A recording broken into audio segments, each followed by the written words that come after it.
안녕하세요. 저는 40대에 두 딸을 둔 돌싱 아빠입니다. 아내의 충격적인 외도 때문에 이혼을 했어요. 제 아내는 결혼 전이나 결혼 후에도 정말 애틋하고 정이 많고 밝은 사람이었습니다. 어떤 사람에게나 친절하고 살갑게 다가가고 친근하게 대하는 모습이 정말 예뻤습니다. 그래서 저도 그렇게 반하게 되었죠.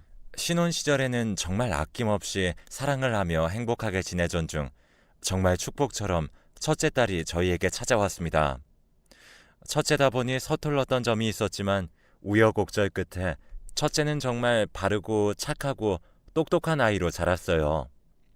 첫째가 2살이 되던 해에 또 같은 축복으로 둘째 딸이 태어났습니다. 둘째 딸은 첫째보다 말썽도 많이 피우고 고집도 세고 힘들었어요. 둘째는 다들 그런 건가요? 첫째는 2살 더 어린 동생을 정말 아낌없이 예뻐해주며 공부도 가르쳐주고 같이 놀아주고 기저귀도 갈아주면서 정말 애틋하게 보살펴줬죠. 첫째가 유치원에 다니기 시작한 후로는 정말 고생이 덜했습니다. 매일마다 신경 써야 하는 아이가 2명이었는데 1명으로 줄었으니 말이죠. 둘째는 특이하게 잠이 정말 많았습니다. 시끄러운 청소기 소리에도 잘 자고 설거지 소리, TV 소리, 통화하는 소리 등등 정말 생활 소음에도 잘 자는 애여서 덕분에 아내는 여유도 생겼죠.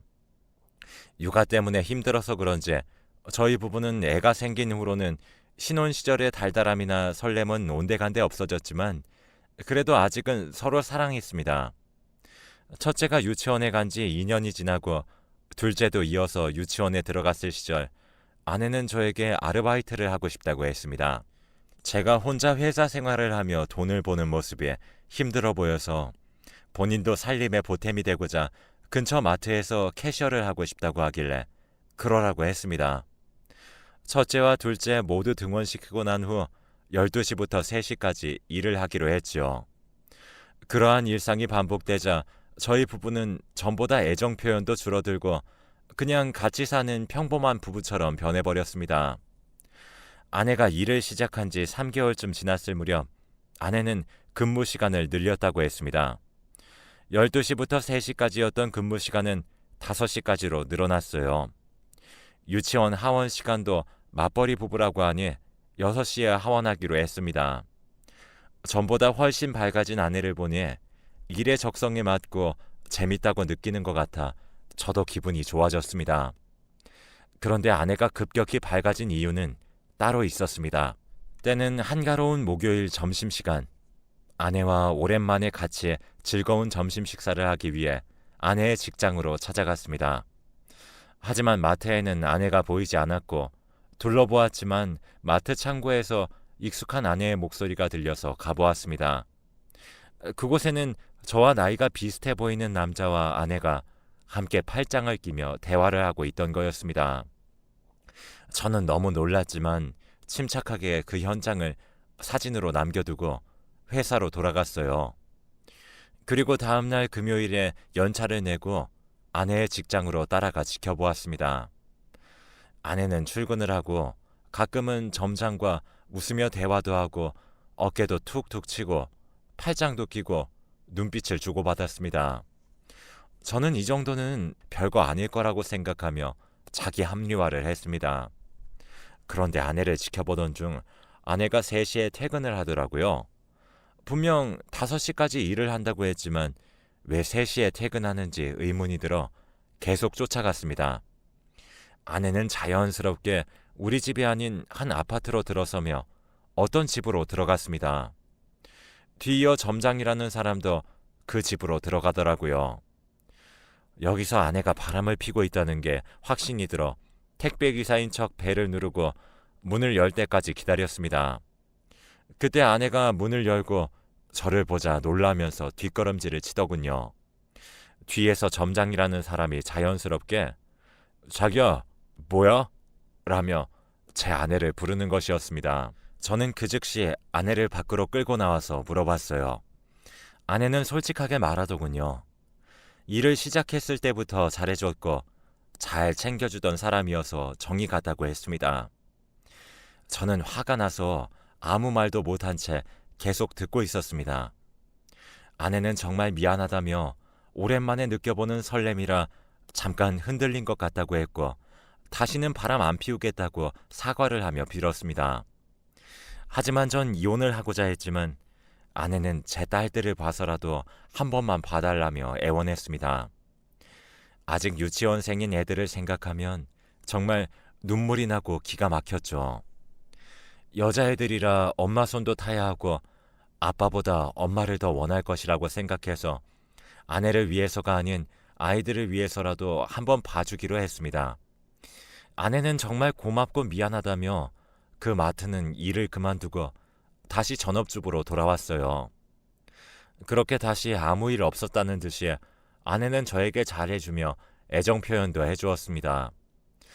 그렇게 지내다가 첫째는 1학년이 되어서 초등학교에 입학하고 2년 뒤에는 둘째도 초등학교에 입학을 했습니다.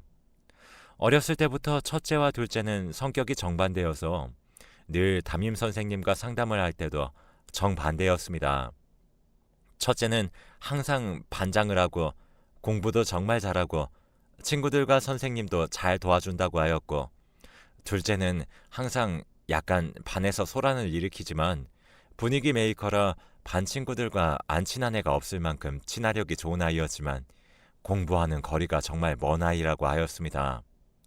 하지만 아무 사고 없이 둘 다 쑥쑥 자라서 첫째는 6학년, 둘째는 4학년이 되었습니다. 첫째는 선생님과 친구들이 정말 좋아하고 잘 따랐기 때문에 전교 회장을 하였고 둘째는 반 친구들과 두루두루 친하며 밝게 자라고 있었습니다. 곧 첫째의 첫 졸업식이 다가왔는데 첫째는 연설을 준비하느라 바빴고 둘째는 끼가 많고 흥을 풀기 위해 가입한 댄스부가 축하 공연이 있다고 해서 둘째 나름대로 바빴습니다. 졸업식 당일 둘 다 너무 예쁘게 옷을 차려입고 머리도 예쁘게 해서 학교에 갔습니다. 저는 9시 맞춰서 꽃다발을 들고 제 아내와 학교에 갔습니다. 학교에서 첫째 딸의 연설을 듣고 있었는데 정말 똑부러지게 말도 잘하고 발음도 좋고 발성도 좋고 정말 나무랄 점이 하나 없는 애였어요.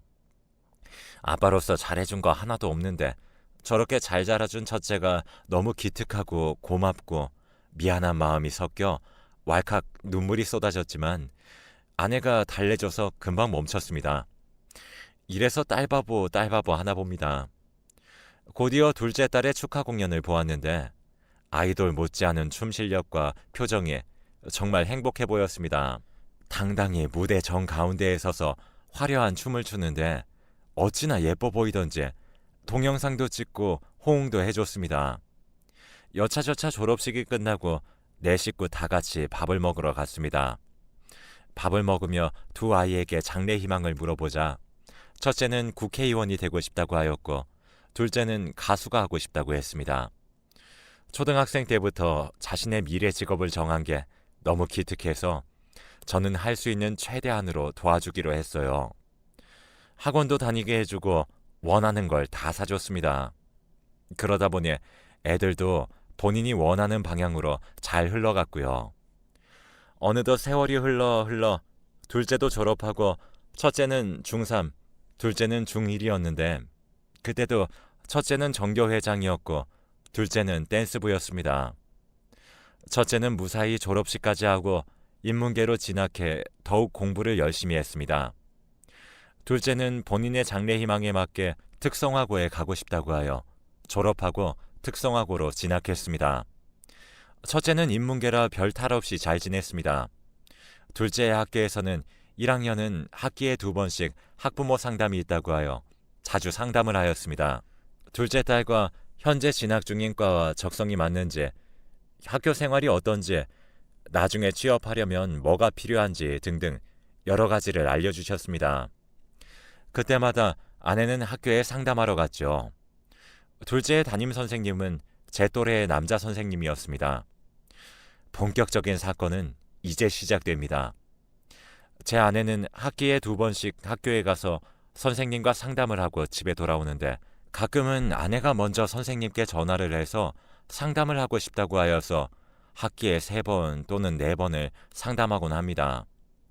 선생님의 일정이 안 맞을 때는 전화로 기본 2~3시간 상담을 하고 끊는 게 반복이었죠. 첫째와 둘째 모두 고등학교에 진학하자 여유가 생겼다며 친구들과 만나서 노는 시간이 많아진 아내는 신혼 때로 돌아간 것처럼 바뀌었습니다. 그 모습이 보기 좋아서 친구들과 자주 만나라고 하였고 가끔은 펜션을 잡고 외박을 하기도 했습니다.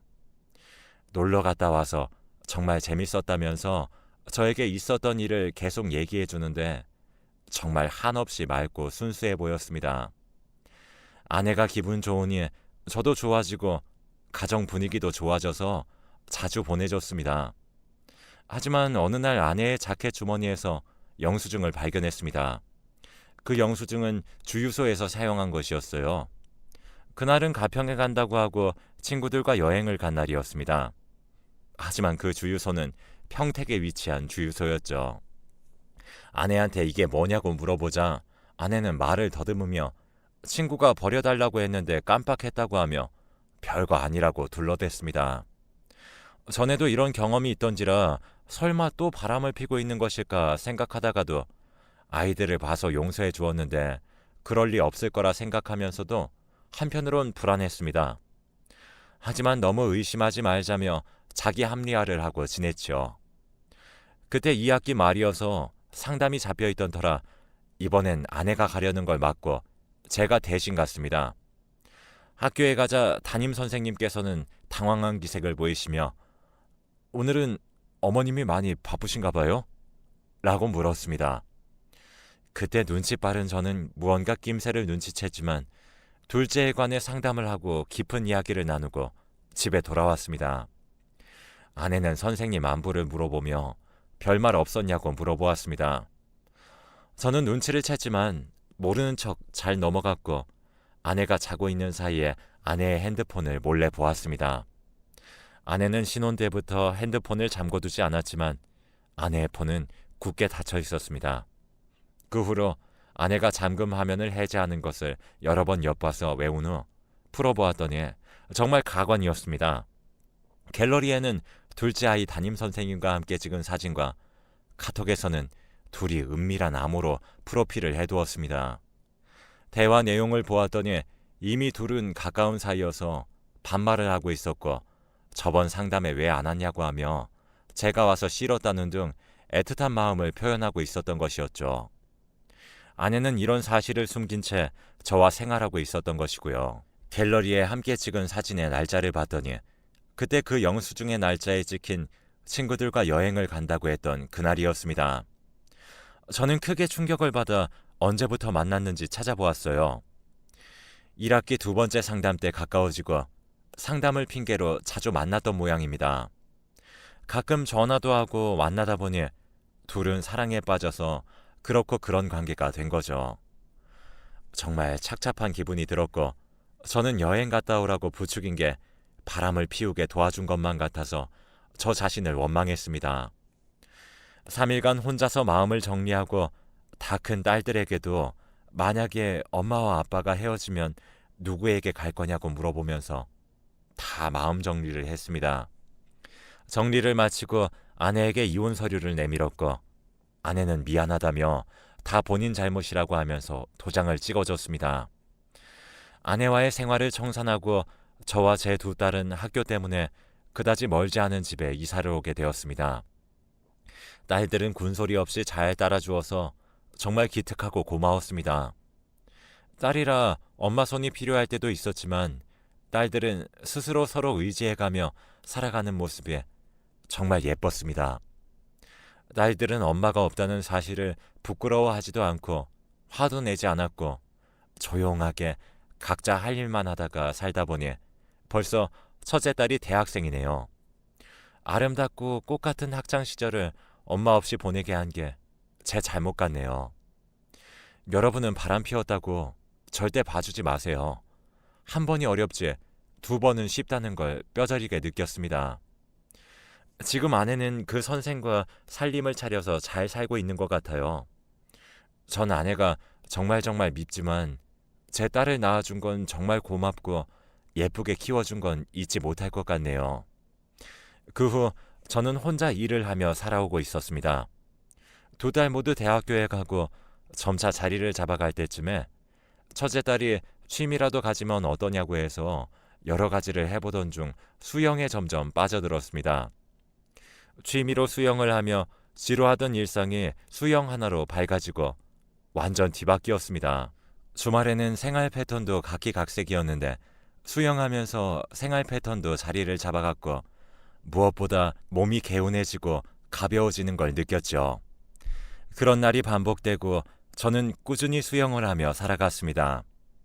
2딸의 말로는 취미가 생긴 후로는 사람이 많이 밝아지고 긍정적으로 바뀐 것 같다며 앞으로 계속 취미 생활을 하라고 지지해 줬습니다. 2딸은 각자 직장에서도 자리를 잡아가며 매달 혼자 있는 저에게 용돈을 줘요.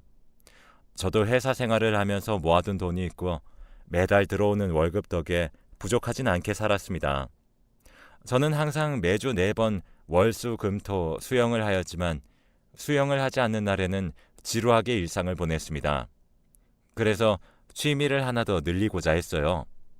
저는 어떤 취미가 좋을까 계속 찾아보던 중 유튜브를 통해 스테인드 글라스라는 취미를 알게 되어 공방에 다니기 시작했습니다.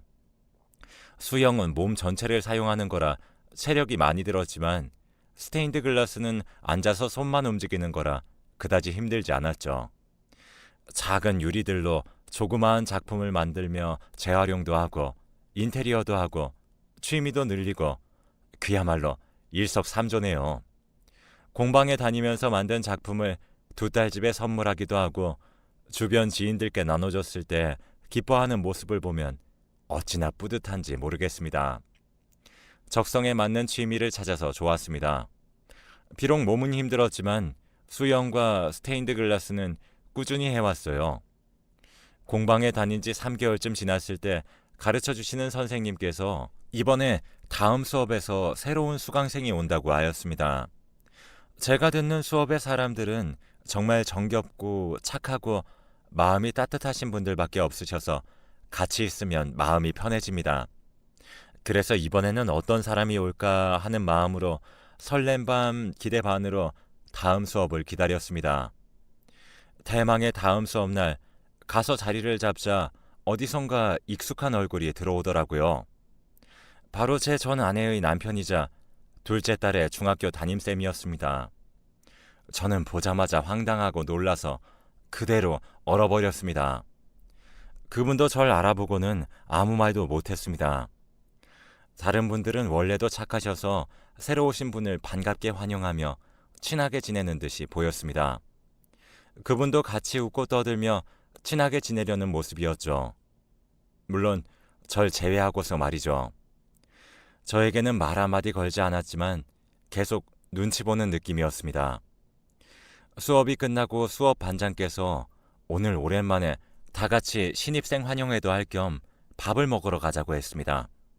저희는 다 같이 한 달에 2-3번씩 술 한잔도 하고 밥도 먹었습니다. 저는 매번 자리에 참여했지만 이번에는 빠진다고 하자 다들 무슨 일이 있냐고 걱정 어린 마음에 물어보는 표정에 못 이겨 참석했습니다. 그 자리의 주인공은 전 아내의 남편이었죠. 그분은 건배사도 하고 잘 부탁드린다며 분위기를 띄웠습니다. 저는 구석에서 홀로 묵묵히 밥을 먹고 있었네요. 분위기가 무르익어 2차로 노래방을 가기로 해서 저는 빠지려고 했지만 붙잡혀서 어찌저찌 노래방까지 왔습니다. 계속 타이밍만 보다가 결국 빠져나와서 집으로 가려는데 뒤에 누군가가 따라 나왔습니다. 그분이었어요. 편의상 그분을 둘선님이라고 부르겠습니다. 둘째 딸의 담임선생님을 줄임말입니다. 둘선님은 노래방을 나가려는 제 팔목을 잡고 잠깐 얘기 좀 나눠볼 수 없겠냐고 물었죠. 그 순간 화가 치밀어 올랐지만 꾹 참았고 지금은 둘 다 술을 마시고 텐션이 높으니까 다음에 얘기하자며 거절했습니다. 저는 할 얘기도 없고 듣고 싶은 마음도 없었기에 계속 피해 다녔습니다. 수업 시작 직전에 들어가서 수업을 듣고 끝나자마자 집에 바로 가는 식으로 피했습니다. 그러자 문자가 오더라고요. 저 둘선님입니다. 번호는 수업 반장님 통해서 알게 되었습니다. 제발 딱 한 번만 얘기 나눌 수 없나요? 이런 식의 문자가 와서 그날 오후 카페에서 보기로 했습니다. 카페에서 만나 이야기를 들어보았습니다. 역시 예상한 대로 별거 없더군요. 전 아내랑 깊은 사이가 아니었습니다. 이혼하시고 깊은 사이로 변한 거고, 영수증은 오해였습니다. 저는 그날 평택에 일이 있어서 혼자 간 거고, 전 와이프가 집에 가는 길에 보여서 태워다 드린 것 뿐이고, 영수증을 버려달라고 부탁해서 그렇게 된 겁니다. 정말 오해입니다. 라는 말 같지도 않은 변명을 하길래 단도직입적으로 결론이 뭐냐고 묻자 수업을 하는 다른 분들에게는 비밀로 해달라고 하는 겁니다. 저는 기가 막히고 얼처가 없어서 바로 자리를 박차고 나왔습니다. 그 후 수업에서 마주치면 둘 선님은 절 째려보고 노려보더라고요. 그 모습이 너무 어이없고 뻔뻔한 것 같아서 화가 났습니다. 저는 결국 어른답지 못하게 단체 톡방에 폭로했습니다. 둘 선님은 제 와이프를 뺏어서 전 이혼했고 둘이 재혼해서 잘 살고 있다는 듯의 간결하고 임팩트 있게 말하자 다른 분들은 읽었지만 쉽사리 대답을 못하는 듯이 보였죠. 그날 이후 저는 단체 톡방에서 나오고 수업 일정도 바꿔서 아예 다른 반으로 갔습니다. 그 후 들리는 소식으로는 마음 따뜻한 분들조차도 둘선님과는 가까이 지내지 않으려는 듯이 보였다고 하네요. 둘선님은 혼자서 수업을 듣다가 결국 수업을 중단했다고 합니다. 지금 생각해보면 정말 어른답지 못하고 성숙하지 못하게 유치하고 생각이 짧은 행동을 했네요. 나중에 만나면 사과라도 하려고 하지만 먼저 연락은 안 하려고 합니다. 그렇게 저는 아무렇지 않은 듯이 아직까지 꾸준하게 수영도 배우고 스테인드 글라스도 배우고 있습니다. 가끔마다 들리는 소식으로는 전 와이프네가 위태롭다는 소리를 들었습니다. 역시 사람은 고쳐 쓰는 게 아닌 것 같습니다. 두 딸도 엄마 없이 자라고 남들보다 험난한 인생을 살아왔지만 잘 커서 어엿한 직장인으로서의 모습, 제 딸의 모습으로 보면 정말 어찌나 뿌듯한지 딸 낳기를 잘했다는 생각이 수십 번이나 듭니다. 어렸을 때 저와 와이프 사이에 갈등 때문에 다 같이 여행 한번 못 가봤는데 이번 기회에 아니면 다음 기회에 날 잡고 해외여행이라도 갔다 와야겠네요. 학창시절 가족들과의 추억도 많이 쌓아두고 사진도 많이 찍어둘 거리라는 후회도 하지만 이미 지나가버린 세월을 어떻게 하겠나요. 앞으로 남은 날들을 더욱 소중하게 여기고 행복하게 지내면 되죠. 지금 이 글을 읽고 계시는 분들 중에 학교에 다니는 자녀분들이 계시다면 꼭 같이 여행도 가시고 사진도 많이 찍어두세요. 학교 다 졸업하면 각자 살아가는데 바빠서 얼굴 보기도 힘들어집니다. 소중한 게 익숙해져서 소중함을 잃어버린다는 말이 나중에 되어서야 깨닫네요.